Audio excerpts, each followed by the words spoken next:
सुनो, एक गिलास पानी देना। क्या? एक गिलास पानी ले आओ। ना तो मैं आपकी नौकरानी हूँ और ना ही आपका छोटा भाई जो आपका हुक्म सुनते ही दौड़कर आपके लिए गिलास पानी ले आऊं। मेरे बाप के घर में मेरे एक इशारे पर 10 नौकर हाथ बांधे खड़े रहते थे।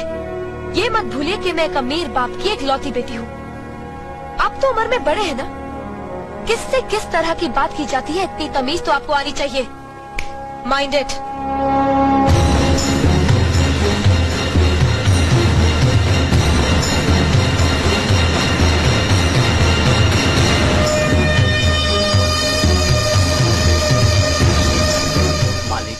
छोटी बहू की बात का बुरा मत मानना, नादान है, बच्ची है।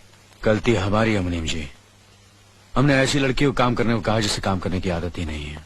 बड़े भैया पानी। नकुल, वो ट्रैक्टर रिपेयर करवा लिया ना? जी करवा दिया।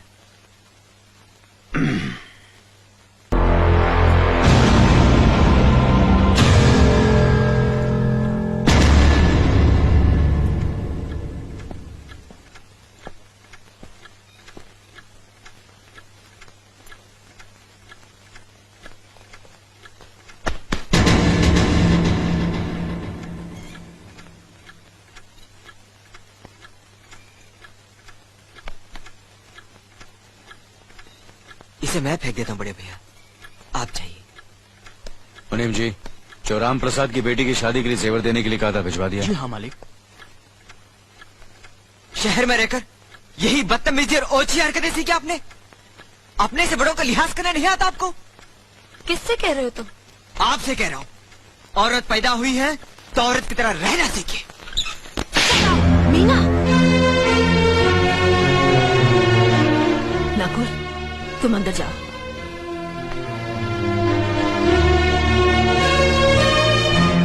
पागल हो गई हो तुम? औरत होकर एक मर्द पर हाथ उठाती हो? इतनी ऊंची घराने की बहू होकर ऐसी नीच हरकत, शर्म नहीं आई तुम्हें? कौन सा ऊंचा घराना? ये जहाँ सिर्फ एक आदमी राजा है और बाकी सब उसके गुलाम। मीना, चिल्लाइए मत। आप मेरी सास नहीं है। जिस तरह आप इस घर की बहू है वैसे मैं भी हूँ।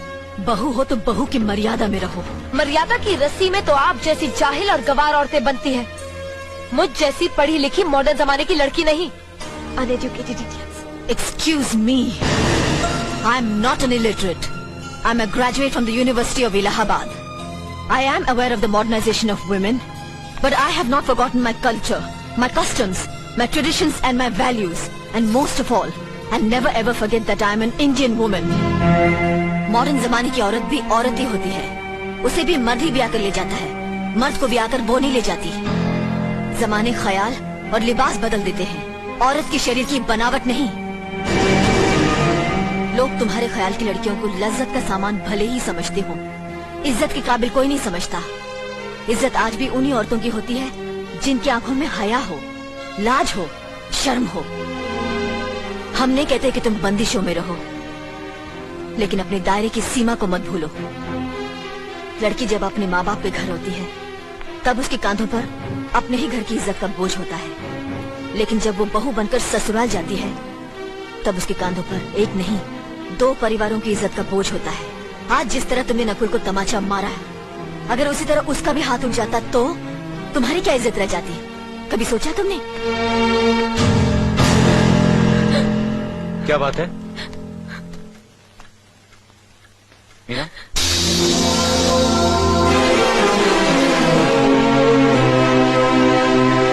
क्या हुआ भाभी? हाँ, कुछ नहीं। मीना कह रही थी कि उसे खाना बनाना नहीं आता। हमने सोचा कि 2-4 खरी खोटी सुनाने से ही सीखेगी, तो सुना दिया। बस रोने लगी। क्यों अर्जुन, हमें तुम्हारी बीवी को डांटने का भी हक नहीं? क्यों नहीं, आप हमारी भाभी माँ हैं। आप मार सकती हैं, डांट सकती हैं, कुछ भी कर सकती हैं।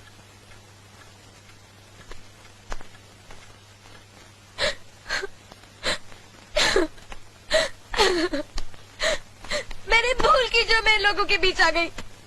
मेरी तो इस घर में कोई इज्जत ही नहीं है। जब देखो तो सब मेरी इंसल्ट करते रहते हैं। मैं कब से रो रही हूँ, तुम पूछ भी नहीं रहे हो कि मैं क्यों रो रही हूँ। बेकार हो रही है तो कौन पूछेगा? अच्छा, तो मैं तुम्हारे लिए और इस घर के लिए बेकार हो गई हूँ। अरे बेकार तो तुम हो गए अपने परिवार के बीच में रहकर।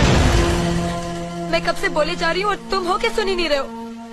इंसान की चीख सुनकर लोग शुभ अशुभ का विचार करते हैं, लेकिन जब मेंढकी को जुकाम होता है उसकी चीख की कोई परवाह नहीं करता। ये मत भूलो कि जब मेंढकी चिल्लाती है तो आंधी और तूफान आते हैं। आंधी और तूफान आएंगे तो उसका नतीजा तुम्हें ही भुगतना पड़ेगा। तो फिर ठीक है, अब मैं तुम्हारे साथ तब भी रहूंगी जब तुम मेरे साथ मेरे डैडी के घर रहोगे।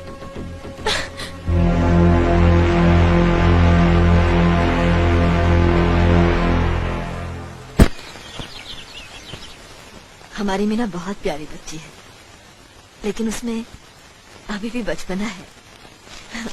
हमारे तौर तरीकों को नहीं जानते है ना, लेकिन आस्ता आस्ता हम उसे सब सिखा देंगे।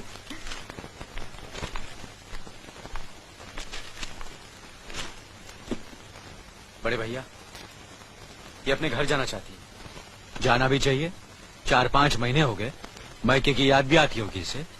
और अर्जुन, तुम्हारे ससुर जी तुम्हें कई बार बुला चुके हैं, तुम भी कुछ दिनों के लिए हो आओ, तुम्हारा मन भी बहल जाएगा। अगर ये वापस लौटने के लिए जा रही होती तो मैं जरूर जाता, मगर ये तो हमेशा के लिए इस घर से जा रही है। कैसी बातें कर रहे हो? अगर तुम दोनों के ख्यालात एक दूसरे से नहीं मिलते तो इस मामले को घर की 4 दीवारी में बैठकर आपस में सुलझा लेना चाहिए। बहू शहर की पढ़ी लिखी लड़की है, उसे गांव के रीति रिवाज के बारे में क्या मालूम? ये तो तुम्हारा फर्ज बनता अर्जुन कि तुम उसे हमारे तौर तरीके सिखाओ। सिखाने से कोई फायदा नहीं बड़े भैया, ये खुद को इस माहौल में डालना ही नहीं चाहती, इसलिए भेज रहा हूं। अच्छा, तो तुमने फैसला भी कर डाला? बड़े भैया, बात यह है कि मैंने मीना को, तुम बहुत समझदार भी हो गए हो ना, तो फिर तुम्हें इतना तो समझ लेना चाहिए, अगर बहू अपने आप को बदल नहीं पा रही है तो तुम बहू के मुताबिक बदल जाओ। आखिर वो तुम्हारी पत्नी है, उसका साथ देना तुम्हारा धर्म है। तुम्हारे भरोसे ही तो उसने अपनी सारी जिंदगी सौंप दी तुम्हें। अर्जुन, मेरे दर पर तुम तड़प उठोगे, तुम्हें तकलीफ होगी तो मैं रो दूंगा, क्योंकि हम दोनों एक ही मां की संतान हैं, खून का रिश्ता है हमारा। मगर पत्नी का नाता उससे कहीं ज्यादा गहरा होता है, क्योंकि वो पराये घर से आकर अपनों से कहीं ज्यादा अपनी हो जाती है, परछाई बन जाती है हमारी। पति शरीर है तो पत्नी उसकी आत्मा है। पत्नी ही पति के जीवन को सही अर्थ देती है, उसे कामयाब बनाती। पत्नी के बगैर पति बेजान और बेमाने हो जाते हैं। अगर आज तुम अपनी पत्नी को हमेशा के लिए उसके मैके छोड़ाओगे तो ये गांव, ये समाज क्या कहेगा हमारे बारे में? जरा सोचो अर्जुन, न्याय के सिंहासन पर बैठकर जो लोगों के अच्छे बुरे का फैसला करता है, अगर उसी के घर में नाइंसाफी होगी तो लोग हंसेंगे हम पर, किसी को मुंह दिखाने के काबिल नहीं रहेंगे हम। बड़े भैया, मुझसे भूल हो गई, मुझे माफ कर दीजिए। मुनीम जी। जी मालिक। जायदाद के दस्तावेज लाइए। जी अभी लाया। बहू, पति ही पत्नी की असली शक्ति होती है। हमारे पुरखों ने कुल धर्म पत्नी के बारे में कहा है, जो पति के काम में उसकी मददगार हो, उसे अच्छी सलाह दे, जो दासी की तरह उसकी सेवा करे, मां की तरह उसे खिलाए पिलाए, लक्ष्मी का रूप हो और धरती की तरह उसमें सहन शक्ति हो, वही आदर्श पत्नी होती है।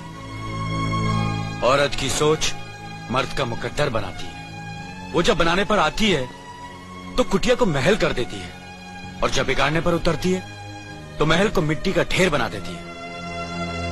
मालिक, ये जायदाद के दस्तावेज हैं। हमारी जमीन जायदाद कहां कहां है और कितनी है, उसका हिसाब किताब ना बाबूजी को मालूम था, ना हम तीनों भाइयों को मालूम है। बहू, तुम पढ़ी लिखी हो, आज से इसका हिसाब किताब तुम देखोगी। लक्ष्मी जी। अपनी चाबियों का गुच्छा और ये कागजात बहू को दे दो।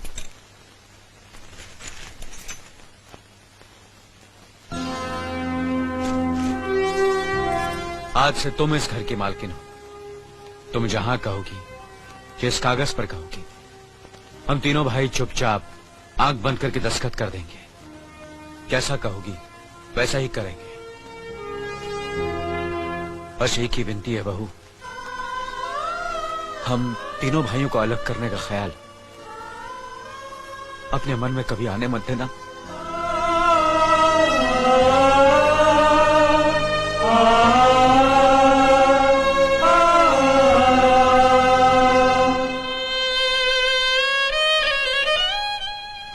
किया तुमने बहू, बहुत अच्छा किया। इनकी आंखों में आंसू देखने की हमने सपने में भी उम्मीद नहीं की थी, लेकिन तुमने हमें दिखा दिया। बहुत अच्छा किया तुमने, बहुत अच्छा किया।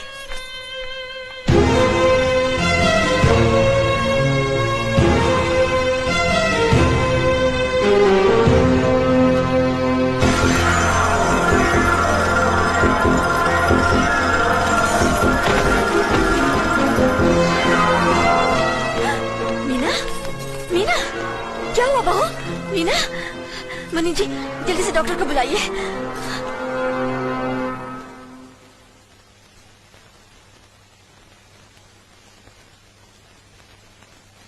घबराने की कोई बात नहीं, ये माँ बनने वाली है।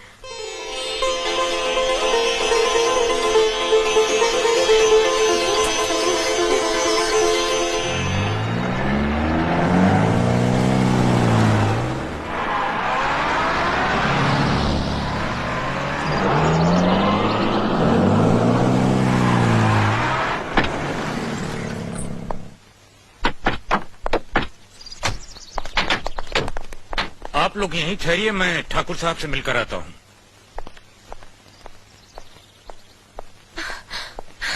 डैडी, डैडी, कैसी हो बेटी?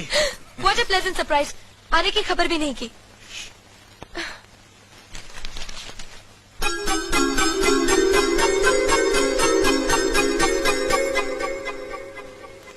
ठाकुर साहब, पाए लागू।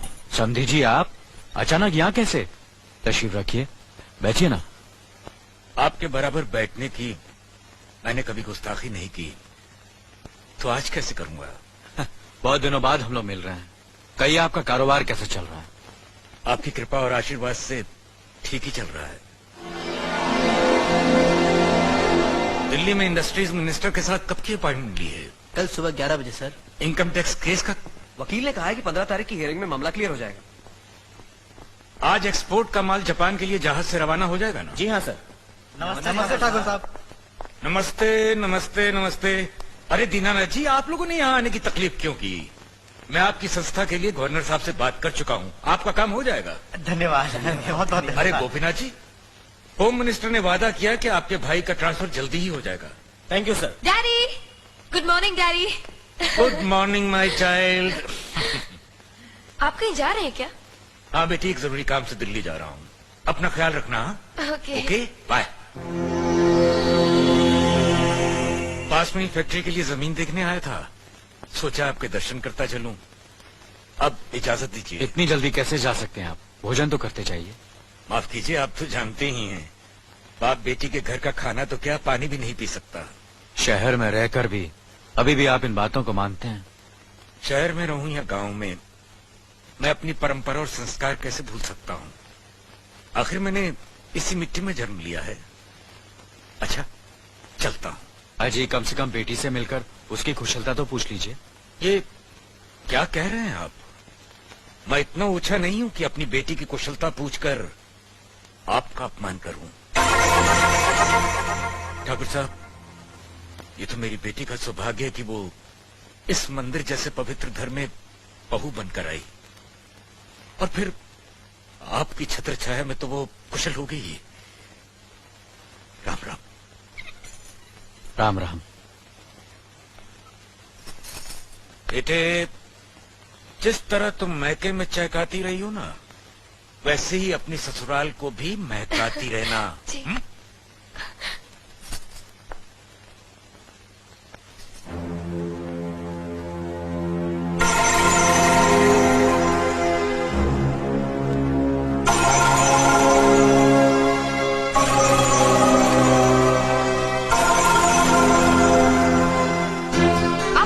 बड़े हैं ना, किससे किस तरह की बात की जाती है, इतनी तमीज तो आपको आनी चाहिए। Minded, minded, minded, minded, minded. बड़े भैया, अरे? मुझे माफ कर दीजिए। क्या हुआ? मुझे माफ कर ये दीजिए। क्या कर रही हो? अपने पापों का प्रायश्चित कर रही हूँ।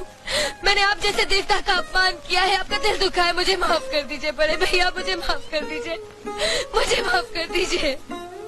लक्ष्मी, मुझे माफ कर दीजिए बड़े भैया। बड़े भैया मुझे माफ कर दीजिए, मुझ पर तरस खा कर मुझे माफ मीना, कर दीजिए बड़े चलो भैया। उठो, तुम्हें ऐसे नहीं बैठना मुझे चाहिए, माफ इससे बच्चे पर असर पड़ेगा बेटे। मैं आपकी भी दोषी हूँ दीदी। आपने जेठानी की जगह माँ बनकर मेरी गलतियों को बर्दाश्त किया और मैं अभागन आपकी बेटी न बन सकी। मुझे माफ कर दीजिए दीदी, मुझे माफ कर दीजिए। अब चुप भी हो जाओ। तो हमने कब तुम्हारी बात का बुरा माना? हाँ बदले, रोते नहीं, रोते नहीं।